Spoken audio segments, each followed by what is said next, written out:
Hello and welcome to another episode of Getting Hammered. I am your host, Mary Catherine Ham. I'm here with my co-host, Vic Mattis of the Washington Free Beacon. We are your morning show for any an hour, and let me tell you that this morning show is going to be packed because we've got some problematic rhetoric from the president in name only, Joe Biden. We've got some censorship by big media and big tech. We've got SCOTUS news, radical SCOTUS news, Kamala Mentum, white people meeting together wantonly among themselves, news from Venezuela and Israel, and the Olympics are happening. It's too much, Vic, for the summer. In August, we're supposed to take a break, so maybe in 2 days all of this will stop happening. At any rate, before we get all going on that, how are you, my friend? Hello, Mary Catherine. There are no breaks ever again. This is it. This is the new normal. Maybe one day, but it's basically every week that you can't escape. I'm doing fine. Last week went out. It was just me and Kate, so we went out to our favorite Thai restaurant, Thai Noi. And I have to tell you, sometimes I get in the mood. I said, I want some spice. Like I'm just like including the food that I'm cooking at home because, I can't have it too spicy for kids or whatever. But Right. I really feel like spice. And I go to the restaurant and my eyes immediately go to the 3 pepper symbols on them.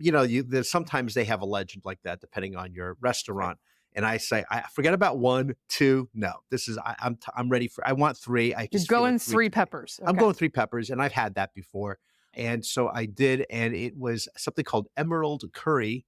And it was the kind of thing where you start getting a little warm on the top of your head. It's like, oh, why is my head wet? Oh, wait, that's perspiration. And then I was fine until, 2 or 3 a.m. And I'm like, why am I tossing and turning? And oh, no. So my question to you is, when you go to a restaurant, you and Steve, when you go to a restaurant and you see symbols, Mhm. are you drawn to that? Is that like a big lure for you as it is for me? Like, ooh, that one has 3 or 4 peppers. I got to get that. Or do you like, oh, I better avoid it? Like as a challenge? Or something you want to eat. I am susceptible to a challenge, but I'm more susceptible to a challenge on volume of food than You're about quantity, not quality. spice Okay. level. Mhm. I like a little bit of spice. I am just open about the fact that I am one of these wussy people who doesn't need a lot Okay. of it.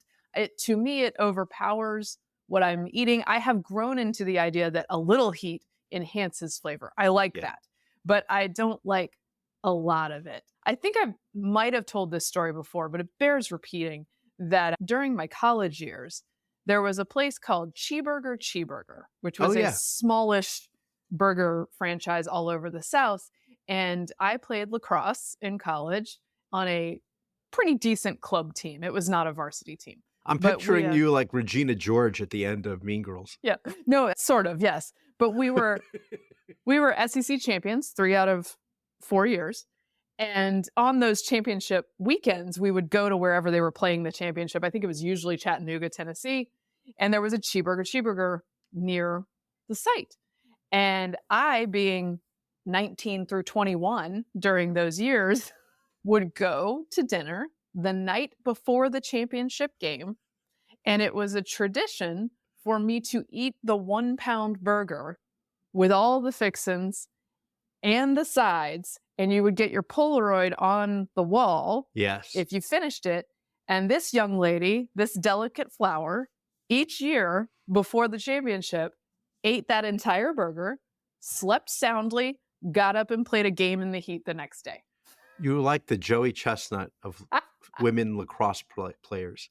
I'm It's proud. really impressive. I'm proud.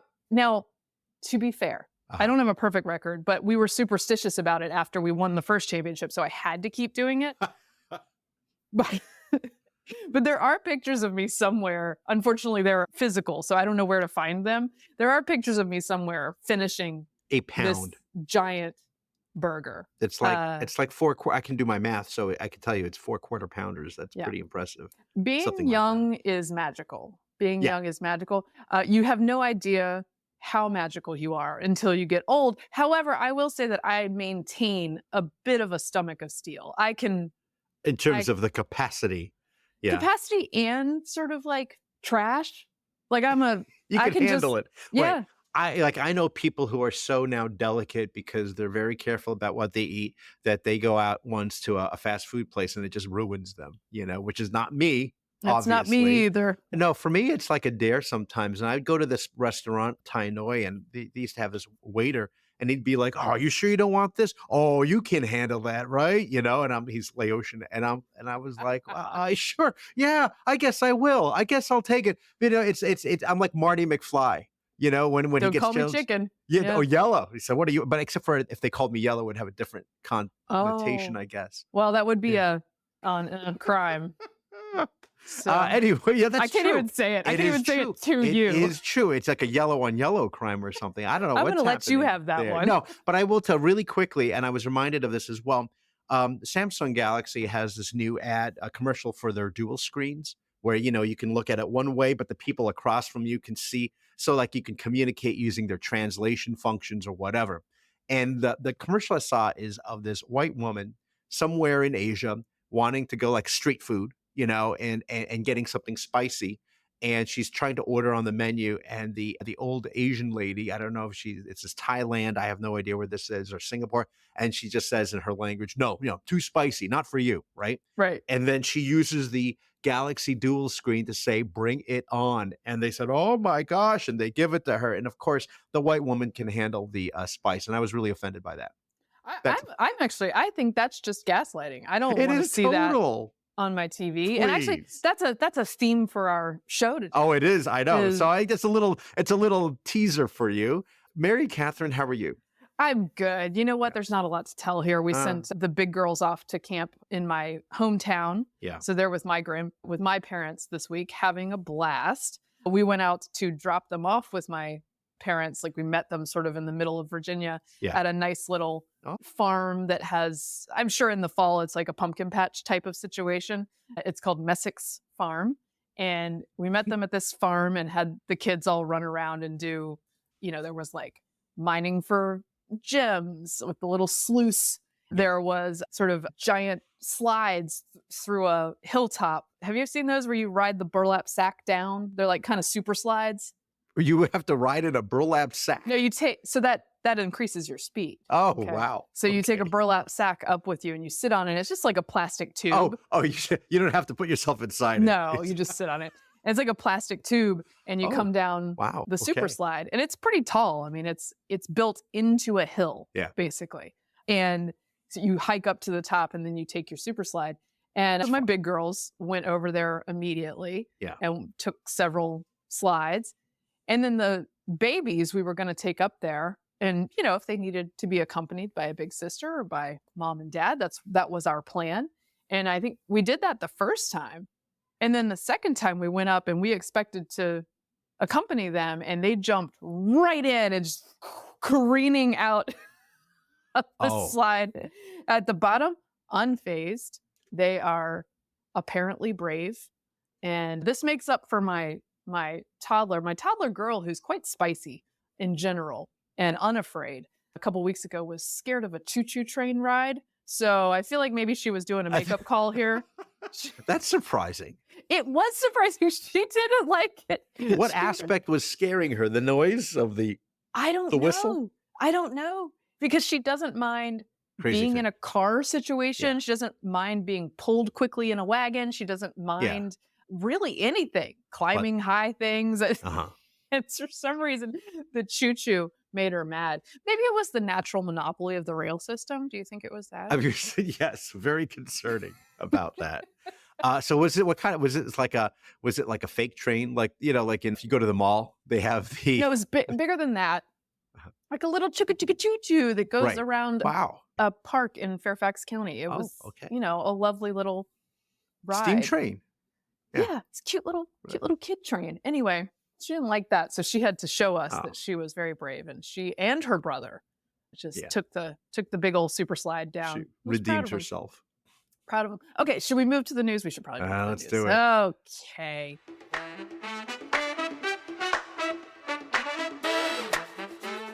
You need a stomach of steel for this week, my friends. Okay, first, I want to start with this.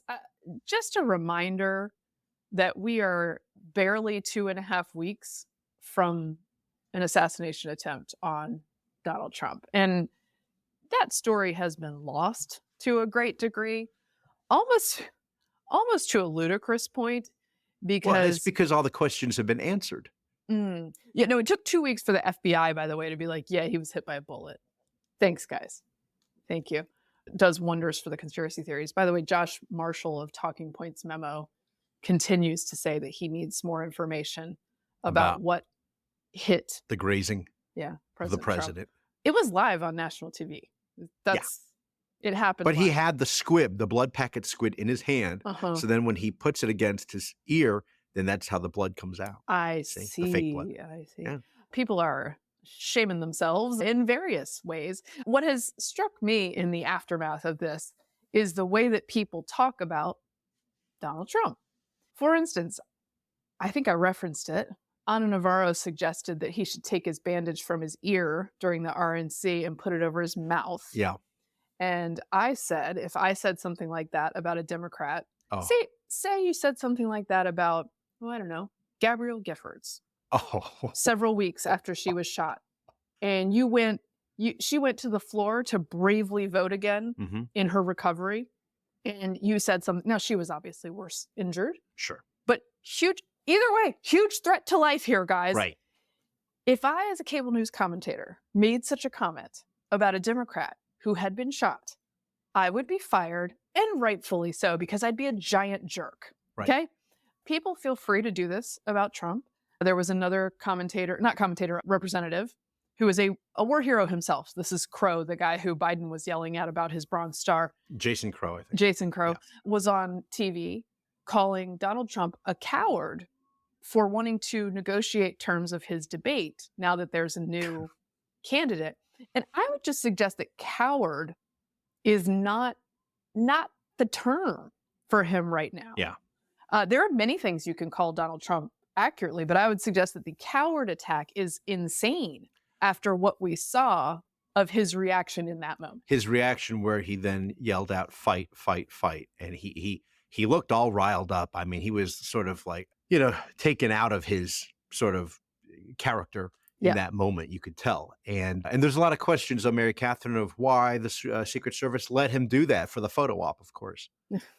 See, so I just think you can't win. You can't win no matter what you do. The coward attack is galling, and it's bad, and it's wrong, and it's particularly bad given that we've been told that Donald Trump and anyone aligned with him really needs to adjust their language, right? Yeah, they need to be better behaved in order to bring down the temperature. By the way, have you noticed any retaliatory violence, which was supposed to be the big concern? Yeah. Yeah, the violence I've seen. They're breaking down the gates. The political violence Times, I've seen has been Hamas sympathizers dragging cops at Union Station. That's the political violence I've seen since then. But and at least 11 of the 23 charged have been let go. By the way, of course, of course they have. It turns out you can burn other people's flags, including on federal property. That's fine. Not a problem. Not a problem. It should be noted, by the way, we now know that local police had eyes on the shooter in the Trump case now, and that they were aware that there was this potential threat for about 90 minutes. And the new head of the Secret Service, Mr. Rowe, is, as we speak, taping the show, he is facing Congress right now, going through having a hearing to explain how this is. And you saw, like, the SWAT team was on ABC, and there was no communication with the Secret Service. There was no debriefing, and they were trying to alert them about this threat. But so all the signs are there. He didn't just magically appear on a roof. And so what you're seeing now, I mean, it's just a lot of CYA. That's what's happening. Just a gigantic failure. It's a huge mess. And particularly for the president himself, or to the extent that he's the acting president, Joe Biden, to not recognize the liability in being the man who is overseeing a DOJ that is attempting to prosecute his opposition candidate, and not fire the person in charge of the giant failure that led to the near assassination of your opponent is wild. It's wild. It took the combined efforts of both Republicans and Democrats in Congress to say, you need to resign, because the president wasn't going to fire. So obviously. Amazing. On that note, the president himself was asked coming off Air Force One on the tarmac by the press about his Supreme Court reform plan, which we're going to talk about, which was in the Washington Post. He debuted in via an op-ed. And on the tarmac, he's asked by a reporter, what do you think about Mike Johnson, Republican Speaker of the House, saying that this proposal is dead on arrival? Here's what the president says. I'm going to play it. The audio's bad, and I'm going to translate for you. Here it is. Speaker Johnson said it's dead on arrival. And he is? How are you going to get this? What he says is, she asks, what about this Supreme Court reform being dead on arrival? Him, Biden. That's what he is, Biden said. Asked for clarification. A reporter shouted that he is. Biden responded, he is dead on arrival. Is this okay? Obviously, the timing after the attempted assassination of Trump, you would think is kind of bad, but in our culture, of course, we do forget things after 2 or 3 days, which is as long as it's a Republican who was shot. Yeah, that's right, which is worth, just like, in previous examples of this and the shooting on the baseball field, as you know, and not bringing up the fact that the shooter was a Bernie supporter. But anyway, back to this thing. Is this a case of just, I don't know, Biden's brain and a bad comeback? The equivalent of, George Costanza and Seinfeld, the jerkster called and it's looking for you, or your mother, So here, there are two options, right? Right. His brain is mush, so we don't need to worry about this bordering on threat against the opponent to his vice president. DOA. Or not to, I guess it's not to Trump, it's to Speaker Johnson, but to the party who has just had its standard bearer nearly assassinated. Yeah. Saying dead on arrival is just on its face bad. It's very, very bad. So either his brain is mush, so we don't need to worry about that he said this terrible thing, in which case he should not be the president, which is kind of my take on it, or he knows what he's saying, and it's even worse than saying it like an idiot with a mush brain. Right. And basically thinking that he's going to get away with it anyway. So might as well say these things. Nobody cares what he's doing. There is a president and nobody's talking about him. Nobody's asking how is he doing his infirmities right now. Nobody cares anymore because the job is done. So he will get away with it. Nobody cares that he says the Speaker of the House, a Republican, a member of the party whose standard bearer was just nearly assassinated, he told the press that man is dead on arrival. This is the person who's been telling us to keep our language in check. It's so important. Vic, it's very important to lower the temperature. So I just want to note that he'll pay no price for it. No. They'll pay no price for it. Yeah. Well, maybe at the next debate, they can ask him that. Oh, wait, never mind. I find it disgusting. Yeah. And I just wanted to note it since the press largely won't. And you know who else won't note it? Big tech. Let me read to you from the New York Post, which has collected a bunch of these instances. This is the New York Post reporting. Through false labels, confused artificial intelligence, and strange search results, big tech has been suppressing coverage of the assassination attempt against Donald Trump, the Post has found. Meta's AI assistant claimed the attempted assassination of former President Donald Trump was a fictional event, but had plenty to say about Democratic rival Kamala Harris's run for the White House. The head-scratching results from what Mark Zuckerberg's tech giant bills as the most intelligent AI assistant comes after Google's dominant search engine failed to bring up the July 13th shooting when prompted on its search bar. By the way, that fills in when people experiment with it with an attempted assassination attempt on Truman. It doesn't pull up the one that happened this month. Right. Truman. Yes.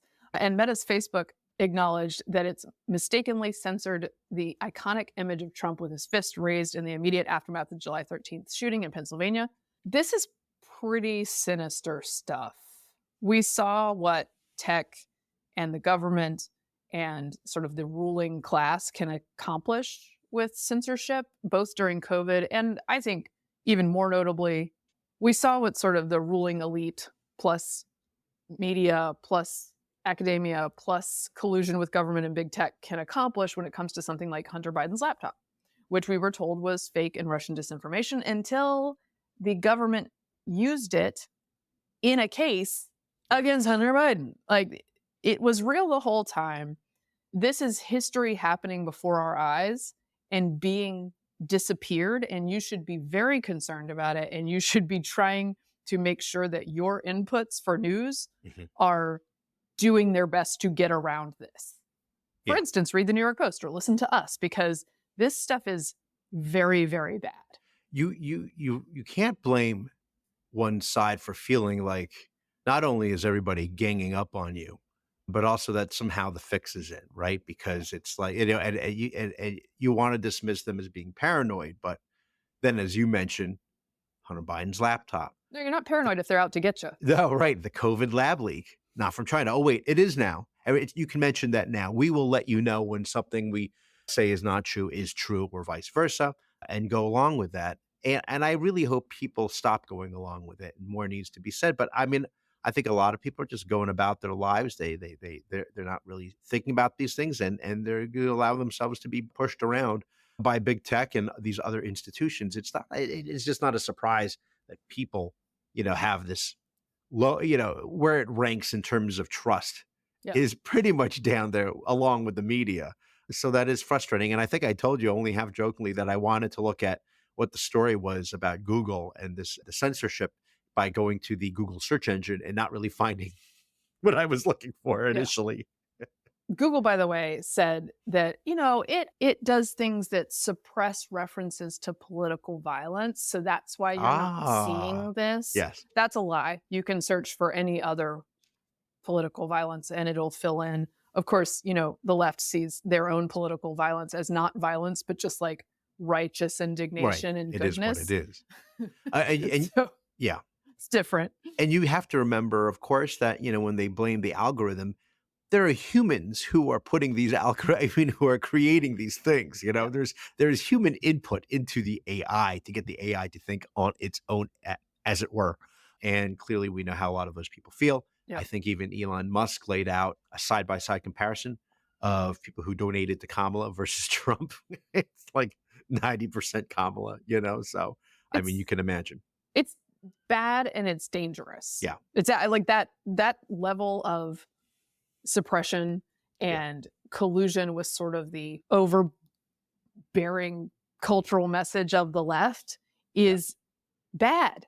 Yeah. It led to very bad results during COVID. It will lead to very bad results because having more information is better. Yeah. Even if, yes, some people take that information and bastardize it and come to different conclusions, or maybe come to different conclusions than the left wants them to come to, right? It turns ugly fast. So I just want to warn you guys about that. And let's move on to the next radical, insane thing that's happening, which is that the president of the United States would like to reform the Supreme Court. And his vice president, who is running for president and maybe kind of president because we don't know how much he's doing, she's all for it. All for it. Yeah. So the Washington Post op-ed that he writes, Biden writes, yet another lie. So here are the three things he suggests: forbidding immunity for crimes a former president committed while in office, implementing term limits for Supreme Court justices, creating a binding code of conduct for the Supreme Court, and I believe there's the presidential immunity part would be done by constitutional amendment. So I think it's safe today to say we don't need to worry about that one being implemented. I don't think we need to worry too much about the others actually being implemented at the moment, but this is a radical proposal. There was a trial balloon for this briefly in 2020, and at that point, because we were slightly less warped, most everyone, including media, was like, ooh, that's a lot. That's a lot, Mr. Biden, if you want to be a caretaker moderate president, which is what you're selling yourself as. I guess we've just dispensed with that because now we're just radically wanting to change an institution that is established by the Constitution and all the norms. You can do that. Now, things that have been around for more than 200 years, now is our time to change it up because we can. And trust me, the long-term implications, I don't worry about that either. I mean, this is like, when FDR tried to pack the court, right? And even Democrats who opposed it were like, even if we agree on a court in our favor, it Right. still is a bad thing and worrisome because of the long-term effects of this. This It's is also, Charles C.W. Cook had pulled up the Senate Judiciary quote, which is, when FDR tried to pull this. Yeah. It is a measure which should be so emphatically rejected that its parallel will never again be presented to the free representatives of the free people of America. And yet, here we are. Here's a statement from Vice President Kamala Harris on this. In the course of our nation's history, trust in the Supreme Court of the United States has been critical to achieving equal justice under the law.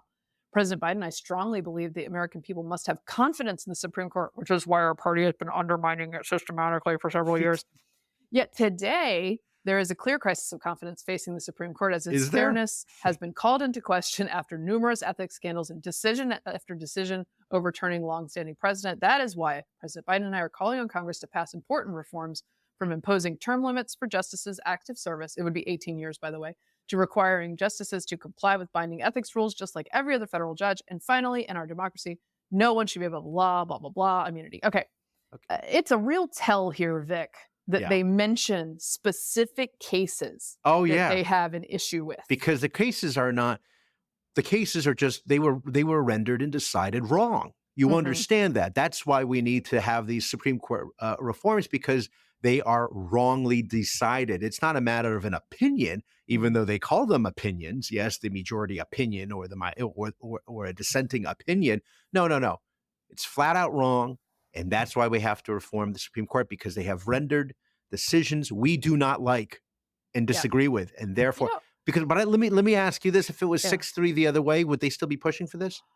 You know what, Vic? I don't think they would. The truth is, when they were winning and the Supreme Court was coming up with all sorts of outcomes-based decisions that they liked, instead of what they're doing now, which is some more judicial philosophy that is a little bit more constrained, and telling the legislative branch radical things like do your job instead of letting federal agencies do it, which is what we saw in that Chevron case. They're mad. So their tack is, we're losing now. We don't like it. Change the rules.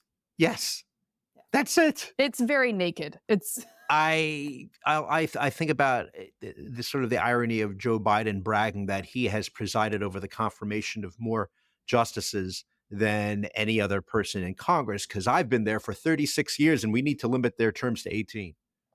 No, the wild thing is, like, after honorably and selflessly limiting himself to 51 years in service, he says, now people who have lifetime appointments beginning should right now go after 18 years. Right. Starting now and retroactive, by the way. So people who are on the court now, you've been there 18. Oh, who's that going to be? Oh, John Roberts and Surprise. Clarence Thomas. Hey, you know what? We're done now. We're done. And it'll be 5-4. We'll have a 5-4 liberal court, assuming it's Harris. And then we could pack it to make it, 9-4. Well, and then, if that doesn't work out for you, if that doesn't work out for you, just keep packing it. Just keep getting bigger.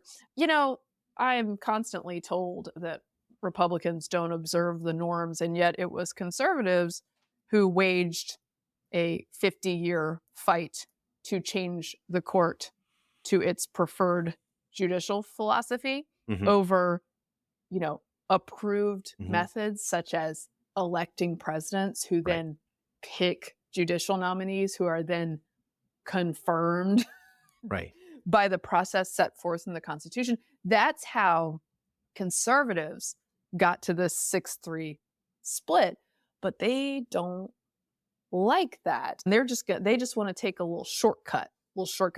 And I gotta say, there's gotta be people for whom this is so radical. I actually can't believe they're doing it. I hope so, because I don't know. I mean, I know also people who want to, change the Supreme Court in their favor because they don't like the conservative judges, and they'd be perfectly fine with this.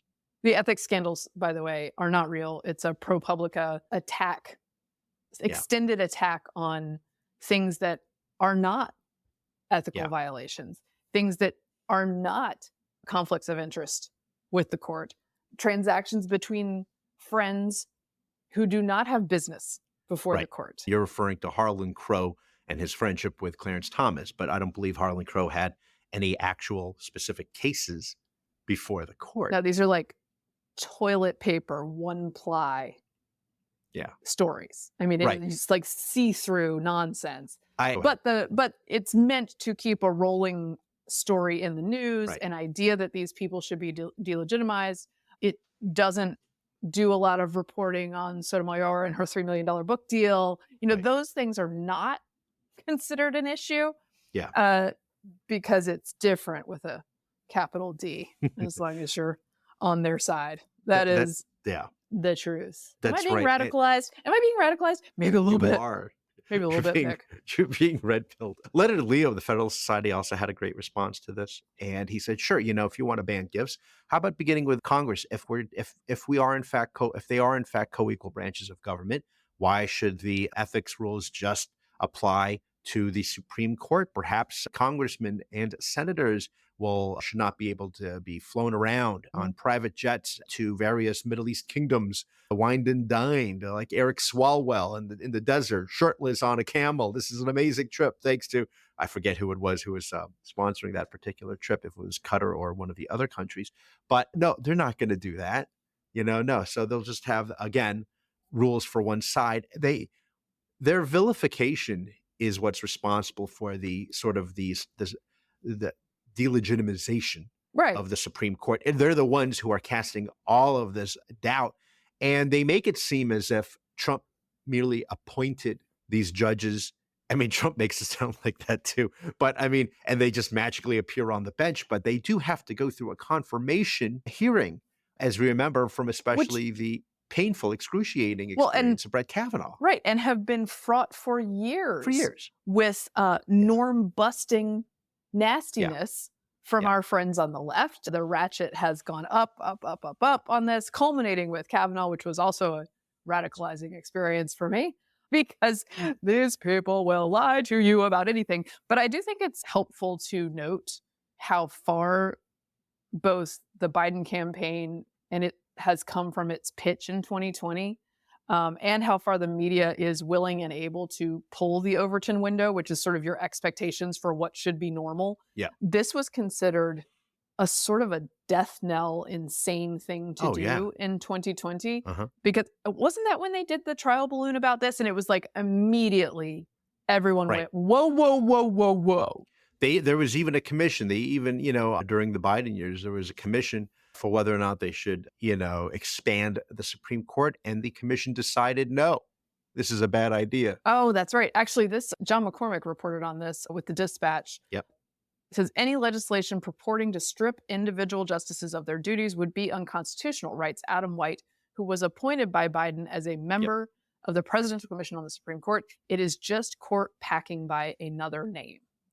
Yeah. That seems relevant. Will the press be following up aggressively on this? I don't know. By the way, Kamala Harris has been the nominee in a sort of historically almost unprecedented fashion named for the last 100 days of the cycle for more than a week now, or about a week, and she has not faced an interview. Oh, she doesn't need to. After that landslide primary process that she really crushed it. Do we think that maybe she should take some questions? Take some questions about this. Well, she's being prepped on it, and as you know, the image consultants are working overtime. I do want to, before I forget, it is also worth remembering that Biden himself called the idea of expanding the court in the 1980s a bonehead idea, and cited FDR's attempts and how right the Democrats were to say that this was a bad idea. And I'm sure if Trump wins in November, it's going to be a bad idea again. Oh, no. It would be like super bad idea. Yeah. Put it back in the closet, back in the, anyway. Oh, it's wild. Can we talk about Kamala Momentum? Oh, yeah, it's happening. Oh, goodness. It's dead heat. She's, again, the margin of error no longer. She's now, in the lead when it's like her by 2 or 3 points. So let me be frank about the fact that the euphoric relief, which I think is what most Democrats are feeling, really did not like Biden. No, it can be alchemized via a very willing and enthusiastic press into actual enthusiasm. That's a real thing, right? Right. And relief can create this. And even though she is largely being manufactured by media at this point with like And remade. remade with no reference to her actual record, to her skills, without having to sit for interviews, it still matters, right? That's Yeah. powerful. And I think she has enthusiasm that is bringing up numbers among parts of the coalition that they need, Hispanic, Black voters, women voters, making people more enthusiastic in general. Yeah. And lastly, the possibility of expanding the map in other ways for her. We had been on the brink during this summer of Trump expanding the map possibly to places like New Hampshire, New Jersey, Virginia. I think those are all kind of fool's gold, but to be talking about them was a big deal. Right. It puts the Democrats on the defensive regardless. Right.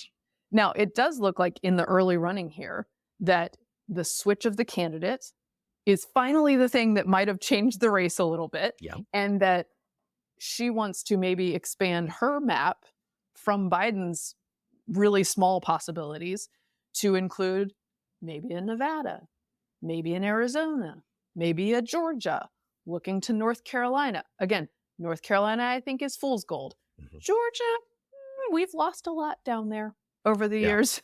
Yeah. Arizona, many people think is out of reach for her. Nevada has been in double digits for Trump for quite a while. So that's a pretty... I think that might be holding firm. That but one's certainly, tricky. obviously, Pennsylvania is the big one. Yes. And now, so she's also getting a ton of good press out of the idea that she's sort of running through her VP options. Which is, yes, the candidates are all white males. That's what's very interesting. Yes. And let me run through quickly I don't know if we've run through her options here, but Mark Kelly, senator from Arizona, who is an astronaut and white guy. Yes. He also owns like a surveillance balloon company that was funded in part by Chinese money. That may be a little bit of an issue. Josh Shapiro, who is the very popular and talented governor of Pennsylvania. The weakness he faces with the coalition is that he might turn off people in the coalition who are like no Michigan. friends of the Jews, because he is a Jewish and pro-Israel candidate. That's the big thing, is not just that he's Jewish, but that he is pro-Israel, and that is Roy not Cooper, the place to be right now among the Democrats. No, Roy Cooper, governor of North Carolina, who has a lot of COVID liabilities. But Cooper announced this morning, by the way, he's out. Sorry, so he took himself out of the running. He will not go to homecoming with Kamala. Then I think Kelly was also sort of signaling he's happy if someone else is chosen, which I thought was interesting. Gretchen Whitmer of Michigan, governor there. To me, again, she's has a ton of COVID liabilities, but nobody seems to care about that. And she also announced, I think today, that she's not in the running. Okay. So. And then lastly, Tim Walz of Minnesota is the new darling because he has kind of a regular guy, wears camo, can talk on TV vibe about him. Right. His state also hasn't done well under his leadership, but who cares about that? Right. Anyway, those are the basics. And out of having this conversation, she gets a lot of pretty good non-critical press about these various candidates. Right. So we'll see what happens. Another thing no one's being very critical about is the racial affinity groups for this campaign. Sure. I think I mentioned them before, but there was a White Women for Harris Zoom, and it was followed up this week by a White Dudes for Harris Zoom. And let me play one clip for you that characterizes the White Women for Harris. Very few people are pointing out that white people joining together in political affinity groups sanctioned by a major candidate is a problem. I saw the clip that you're going to play, but I refuse to turn the sound on. I cannot believe I can't escape it. You're going to subject this to me. Okay. Yeah, subject me to this. We're going to play it. Let me play for you. She's an Instagram influencer who's like a kindergarten preschool teacher, teacher of young children. And she has a shtick where she does a kindergarten teacher voice and talks about parenting. And she also, as a liberal, does a shtick where she gentle parents conservatives or people who aren't liberal about their wrong think. But here she is talking to this group of women on the White Women for Harris call. Ariel Fodor, affectionately known as Mrs. Frazzle to her combined audience of over 1.5 million followers, is here to help gentle parent us through this election. Thank you. Hi, everybody. I am so honored to speak today. I am like shaking to just be among such incredible company. We are here because, as if you were here earlier, you've heard BIPOC women have tapped us in as white women to step up, listen, and get involved this election season. This is a really important time, and we all need to use our voices and influence for the greater good, no matter who you are. You are all influencers in some way. So tonight, I'm going to share some do's and don'ts for getting involved in politics online and navigating the toxicity that comes with it. And spoiler alert, as much as the toxicity can come from the outside, it can come from us too. So first, don't isolate yourself. We can do our best work when we're in community together like we are tonight, because the toxic feels smaller when we support each other. But don't make it about yourself. As white women, we need to use our privilege to make positive changes. If you find yourself talking over or speaking for BIPOC individuals, or God forbid, correcting them, just take a beat. And instead, we can put our listening ears on. So do learn from and amplify the voices of those who have been historically marginalized and use the privilege you have in order to push for systemic change. As white people, we have a lot to learn and unlearn. So do check your blind spots. You are responsible for your algorithm, believe it or not. So her Instagram name is Mrs. Frazzled. I am served her content because I am a mom. Mhm. And What did you find? I find the affectation not for me. Not for me. But for whom? Like, who is this working on? It must Well, be that's working on the somebody. question. Like, when you join together as white women to self-flagellate about your immutable characteristics and speak in sort of therapized psychobabble and academic language Yeah. about your need to prostrate yourself, Right. societally speaking, are you reaching swing voters? No, I don't think so. And I think this is worth goofing on, which is why I did a parody about whites only gatherings for Democrats. And here it is. Uh-oh, Spaghetti-O. It seems like we've had a little misunderstanding. Sounds like some of you have some silly goose thoughts about race-segregated political meetings. Catch a bubble. We do have special meetings for white women and white men. These people are gathering because they don't want to, does anybody know, because they don't want to be around people of other races? No, that is a super sad choice of how to characterize that. They're gathering together because they don't want Republicans elected. We have to fight white supremacy, friends, by joining white-only groups of friends. I know that sounds ironic, but if we put our listening ears on, we can learn about racism for the right reasons. That's what we're doing. Got it? And I'm not gonna let your unkindness mess with other people's joy in their whites only meetings. Can you do? No, you cannot do this. No one else can do this. Only Democrats can safely gather in whites only affinity groups with matching hats. There's no history there. Do you have some big feelings about that? Okay, maybe this will make you feel better. Yes, there are, of course, meetings for Democrats of all other races. The meetings are separate but equal. Someone pointed out, Vic, that I needed more vocal fry, and that's correct. Oh yes, you could have a little bit of the Should've said- going in there also. But it was a lovely throwback for me to your pre sort of almost town hall days, or when you were doing videos. You remember that know, in the occasionally- dawn of the internet. Occasionally something strikes me, and this struck me. You still got it, by the way. You Thank you. You still got it. You haven't lost your touch. I haven't parodied any of the dudes, but I'll play a couple of them for you. Here's Josh Gad, an actor who I like, Broadway and movie actor, talking about how awesome they are. Short straw and went after like all of the leading vice presidential candidates, but here I am. Also, quick observation, they have Kid Rock, Kevin Sorbo, and a dolphin aficionado, and we have the Hulk, Samwise Gamgee, Luke Skywalker, and Mayor Pete just on this Zoom. That's pretty damn cool. All right, so I just want to run through that list again. Yeah. The list was the Hulk, Samwise Gamgee, Luke Skywalker, and Mayor Pete. That's Did you say the Hulk?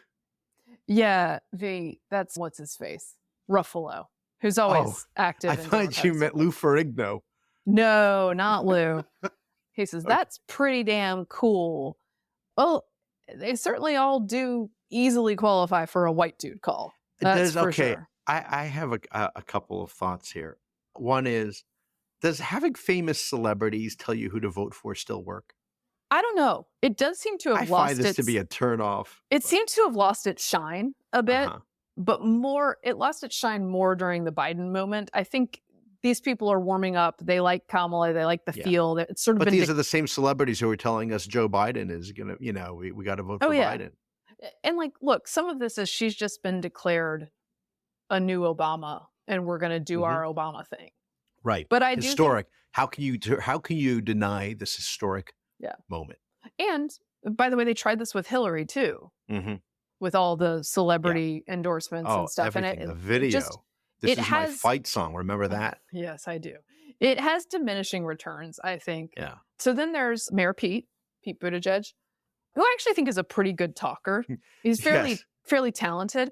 But this point he makes on abortion policy is about one of the grossest ways that you could address this issue. Here he is. I'm so glad she has made freedom the theme of her campaign, because I think in so many ways that's what's at stake. And yes, women's freedom is Exhibit A after Donald Trump demolished the right to choose. But of course, men are also more free in a country where we have a president who stands up for things like access to abortion care. Men are more free. Get excited, white dudes, for Harris. Just casual sex all over the place with no need to be responsible for your decisions. That's right. See? To call that freedom is gross. Yeah, consequence free, which I mean, obviously for him, it's been free for quite some time of certain consequences if you want to get into that. But no, but I love how, in practically the same breath, he talks about how, Kamala will protect the kids. Well, yeah, not the unborn ones, just the ones who are out, who successfully made it out. Yeah. They'll be okay. I don't know. It's just this assumption that, because you need to get together with these people because you have the thing you have in common is skin color. When in fact, if you grew up poor, you'd have more in common with other people who grew up poor, regardless of your skin color, than people from a different economic class. And you're like, I don't have anything in common with them. I don't know. And the other thing I find very sort of cringe, as the kids say, is having to be told by some actor like Bradley Whitford, about how amazing Kamala Harris is and we should vote for her. And it's really because Bradley Whitford always plays some sort of a jerk. And that really the guy from Billy Madison and Kate and Leopold, but I remember. I mean, smug know-it-all is kind of the brand. Yeah, no, that's right. That's right. And he has that way. But they talk about how terrible Trump is. I remember him on a late night talk show going after John Boehner because he was a bad Republican. Terrible. Yeah, terrible. So there's one more clip. This is Sean Astin, who I also very much like. Goonies, Rudy, and Lord of the Rings star. For a guy who also another good Sean Astin movie, Toy Soldiers. Do you remember that one? Toy Soldiers, is that the one? No, I remember Small Soldiers, which is the action figures that came to life. And Kirsten Dunst was in that, and I guarantee you she'll never admit she was in that movie. Toy Soldiers was what? Was that like a military academy? Toy Soldiers, yes. It's a 1991 action film where an all-male boarding school is overtaken by terrorists. I loved that movie. Well, that's a positive one. Yeah. So anyway, Sean Astin, here's a clip of him now that we're reminiscing about Sean Astin's career. He's played a lot of iconic people for a dude who you wouldn't think of as maybe being Mr. Iconic. Here he is saying on the white dudes for Harris call how inclusive they are. He was always coming back to be with his men's group. I think they had more than white men in that group. So, but the idea that men can gather to talk about how we feel, interesting, powerful concept. And to include all, we said in our invitation, everyone is welcome. That's a really interesting phrase. Everyone is welcome. You might hear it in other places. I'm pretty sure you can feel that it's true here with this particular political party and this particular candidate. Cognitive dissonance, Vic, the cognitive dissonance. They want to say to people like you and me, Yeah. you guys are not inclusive. I'm going to No. talk like the lady again. You guys are not, no, you are not inclusive. We are inclusive. When we have our special groups of only white people meet, that's good. When, if you were to do it, no doing that for you. I mean, it's just like, It's the rules are just different for different people. the rules are different. He is, it's funny. He's the daughter of he comes from lineage, Hollywood lineage, as you know. His mother was Patty Duke. Patty Astin. Duke. And is it his father then, who is John Astin Gomez from the Addams Family? That seems a rather old father to have. But well, let's find out. okay. While you're looking at, in addition to that, you mentioned Toy Soldiers. John 91. Astin is his adoptive father. Really? Interesting. The movie Toy Soldiers, there was a song that came out at that time by Martika called Toy Soldiers, and I wonder if it was related to the movie. Yes, people of a certain age, that's just a very handful of our listeners are going to be, oh, Martika, I loved her. Yeah. I got to rewatch that maybe. Okay, moving on. What did I have next on my list? Oh gosh, we have no time left. We have to do all the foreign policy. Okay. Let's start, because it's related to the Kamala campaign, because she's had very little to say about it.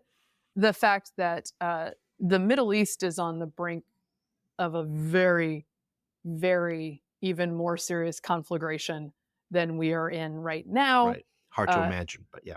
Yeah. In Israel this past weekend, in the north of the country, Lebanon, Hezbollah, inside Lebanon, a terrorist group in southern Lebanon, hit a soccer field while a bunch of people were playing on it, resulting in the deaths of many children, Druze children, who are they are Israeli but not Jewish. Right. And this is important because Israel, in claiming the Golan Heights and governing there, it is not Israeli occupied, that is Israel proper. They have made a promise to all their citizens that they will be protected. And so it becomes very hard for them not to retaliate when something like this happens to a non-Jewish population inside the Jewish state. Right. Because they are citizens just like everyone else. And I think that, in fact, perhaps makes it even more important. Yeah. I mean, there are many Arab Israelis. There are here. many Arab Israelis who live in Israel, like 1 in 5, I think, and they're members of the Knesset. I mean, they're treated the same, and they serve in the IDF. But go ahead, please. Another reason this is important is because Hezbollah is way better armed than Hamas was, with precision rockets, with hundreds of thousands, enough to overwhelm Iron Dome, enough to hit Tel Aviv, where the free citizens of this free country would have to live underground should this become really pitched. Hezbollah, by the way, according to the UN, is supposed to be like 18 miles from the border. They're not supposed to be beyond a certain river. But of course, UN rules don't matter for terrorists, and the people who love the UN are not interested in enforcing those rules on terrorists. So Hezbollah just stays in the south of the country, shooting rockets into Israel all day long, every day. The entire north of Israel some 80,000 people to 100,000 people have evacuated Yeah. that whole border. They've been so gone that- since October. They've been gone since October and living in the interior of the country precisely because of the threat of something like this.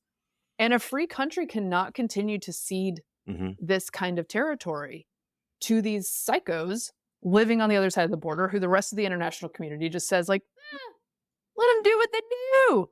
They're just Well- they're living their best life over there. Yes. Israel depends heavily on military aid in order to keep on resupplying the Patriot missiles, Iron Dome, David Right. Sling, all these defensive weapons systems. And there is a real push in this country to stop providing them with military aid so then they can just get attacked and problem solved. That's one issue. The second one is, of course, that the Biden-Harris policy has been one of restraint, but restraint for Israel, Yes. right? So this is the thing. As soon as they hear a story like, a rocket hit and landed in this soccer field and kids were killed, first of all, the media is going to report it largely in the passive voice. Yes. Hit by a rocket. People killed, injured in attack. From whom? That's the first thing. And the second thing is that their reaction, the Biden-Harris administration reaction, when they hear news like this, is not, oh my gosh, we need to put an end to this and go after where these rockets are being fired, but rather, oh, I hope Israel has a measured response. And by measured, really no response. Right. And it's the first instinct is to stay Israel's hand. Yeah. 12 children were killed. One of the pictures on the front page of the Washington Post Mhm. is of one of those 12 children. 4, I believe, by the way, from the same family. So keep them in your prayers, as with all of them. This is the headline on the Washington Post front page. Big ol' headline. Israel hits targets in Lebanon. Strikes against Hezbollah installations muted amid international calls for restraint. So this is what we would refer to in the news business as a second day story. Yeah. Okay. This is not the story. The story is that a terrorist organization attacked a free country Mhm. and has been attacking a free country Yeah. for months Right. and hit and killed 12 children inside Israel. And Israel is rightly responding to that. But that's not the story. The story is the No. initial attack. And when you put that headline under a picture of a young girl, Oh. it makes it look like Israel what? did it. Israel killed children, Right. which is the opposite of what happened here. I have rarely seen one quite as disgusting as that Washington Post. That's how Front far it's page. gotten in the Post. And this with a lot of the coverage, and it's a lot of the criticism when they brought in new leadership in the newsroom, that their big concern was their coverage of the war in the Middle East and how it's very much one-sided. I think we're only a couple headlines away from Jews pounce. Yeah, I no, mean, that's Truly, it. truly. The cut line on the picture is relatives on Sunday mourn Alma Ayman Fakhar Eldon, one of Mhm. 12 victims of a strike on a soccer field in the Israeli-occupied Golan Heights, incorrect, while Israel and the United States blame Hezbollah. The Iranian-backed militant group denies connection to the attack. Yeah. So on that whole front page, in all those major elements, there's just like no facts of what actually happened. That one's pretty stunning. And they can say it's a mistake all they want. I think they did issue some sort of thing that said, we didn't provide the right context. Come on. They get do this off it. they do this when they're when they can't get away with it. Mhm. But otherwise, if nobody said anything, they would have left it up. They don't care. And So. and the picture is so calculated Yeah. to give you the sense impression. that Israel did this Right. to someone else. It's Right. The layout is intentional. So the media is a problem, but also just the actual situation is a huge problem because, as you say, Israel is a country that relies on other countries to refuel them Mhm. with the weaponry, that relies on reservists to serve. Yeah. And now we've got possibly a huge other open front in this war that has been teetering on the brink since October. And I am just wondering which of our co-presidents is working on this. Do we know? Well, let's see. Today, I believe Biden has a morning brief that got pushed back to 4 in the afternoon. He's putting in a call with the president of Brazil. That's his day. Okay. Cool. And Kamala, of course, is, measuring the curtains and At going this, out on the campaign trail. truly, when we got on this recording, she had not, but has Harris said anything about this?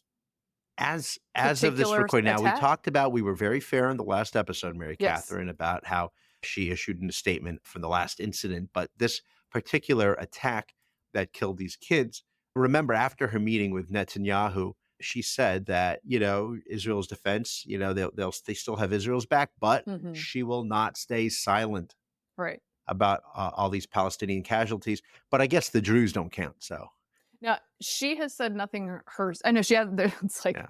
she could, this is from a spokesperson, is the assurance that support for Israel's security is ironclad. That always comes first. And then it's like, oh, and also this seems bad. But it's like pretty mealy-mouthed Yeah. stuff. Yeah. And again, I think when the Middle East is on the verge of very serious conflict with very serious implications for our very close rival who Mhm. you just spurned when he came to visit in the form of the president or prime minister Bibi Netanyahu, maybe go to camera and say Yeah. something about this.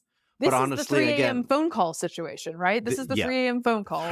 Well, the current president is not going to be up at 3 a.m., but this is the No, problem certainly because, not. again, all these leaders, they saw this. It wasn't just Americans who saw Biden's debate performance. It was, all these adversaries. And if China decided to try to blockade and invade Taiwan, and if something happened, a conflagration spread in the northern part of Israel with Hezbollah, what is the current president going to do? And we keep on not thinking that he is the president now. We're all thinking it's basically Kamala.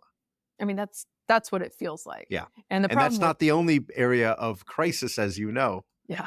And by the way, the problem with that is somebody was like, what's the big deal? Like, she's supposed to be working in the administration anyway. So if she were acting as president, like, that's just a normal thing. Right. No. Again, I know they don't care about the Constitution, but there is a process by which you would become the acting president if he is incapacitated. Yeah. So they haven't done that. So she's Right. not supposed to be doing that. Again, I would love for her to sit down for some questions from somebody. That'd be neat. Maybe in September. Maybe we can make that news break by recording about this Yeah. now. Okay, so we do want to do Venezuela as well. Yep. Another thing it might be neat to have a president for. Venezuela had an election, and as is the custom in totalitarian states, which Venezuela has increasingly become under the rule of the Chavistas, is that their name? Chavez, yeah. Yes. Excuse me. I know it's Chavismo? Maduro and then his, but at any rate, The Patriot Pole Party, or whatever it's called. Yeah, that's Maduro's party. the ruling party of Yeah. Maduro faced a challenge in this most recent election.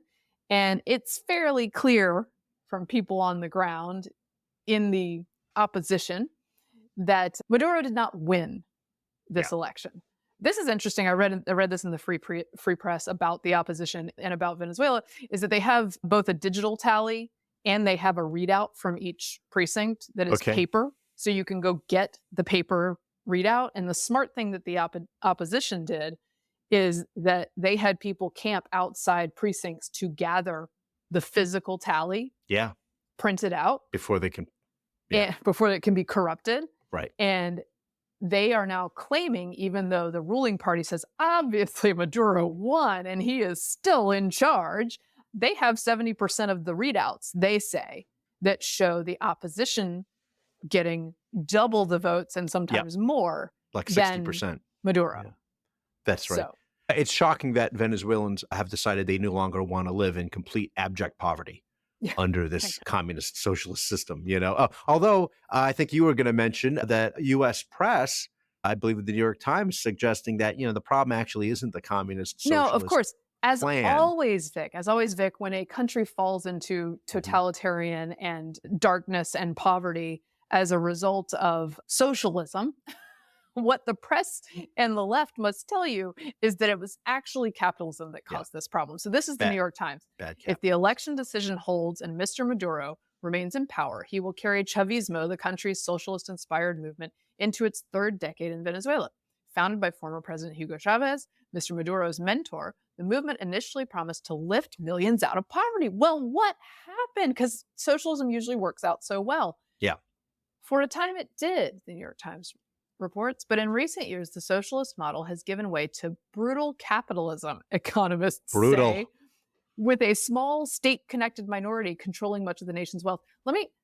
Just an economics lesson. A small state-connected minority controlling much of the nation's wealth is the history of every socialist country. Just FYI, New York Times, I know you're on it, but that is again, just wild media alchemy and gaslighting to tell you that Venezuela is a free market failure. Yes, it's the victim of capitalism. And once again, Mary Catherine, we actually don't know about the wonders of communism because it's never been truly tried before. Never been tried properly. In this case, you have this capitalist cabal. What's ironic is that the rigged voting machines in Venezuela, they actually came from the United States. I'm kidding. By the way, they were Diebold machines from Ohio. Shut it. We're going to get a banner. I should note, this is important just for the kind of foreign policy we might be having in the future, that the Biden administration, of which Harris was a part, made a deal with the ruling government of Venezuela and said, we will offer sanctions relief as long as you guys have a fair election. And wouldn't you know it, the totalitarian government of Venezuela said, sure, we'll take that relief, and then didn't hold a fair election. Wouldn't it have been easier? Wouldn't it have been better for them to wait to see if the election was fair before lifting the sanctions? No. We're incentivizing good behavior. All right, we'll take your word for it. We're paying them off before they do it. I mean, it is actually wild. It's also funny because Kamala Harris, in her role as border czar, as you know, includes diplomacy. Right. She was on a diplomatic mission, as they say, and she became friendly with the president of Honduras, a woman whose name escapes me, but we reported this in the Free Beacon. And she also runs a pseudo-socialist government in Honduras. And she was one of the first people to call Maduro to congratulate him on this great victory. Everything's cool. I do want to I was again reading in the Free Press, just give you an outline of the opposition here, because now the people are in the streets taking down statues of Maduro, and we will see what happens. I don't have confidence in this administration to be able to send diplomatic signals or resources or any kind of morale boosting info or help to the people of Venezuela. But just so you know, Maduro is terrified of this leader, Maria Corina.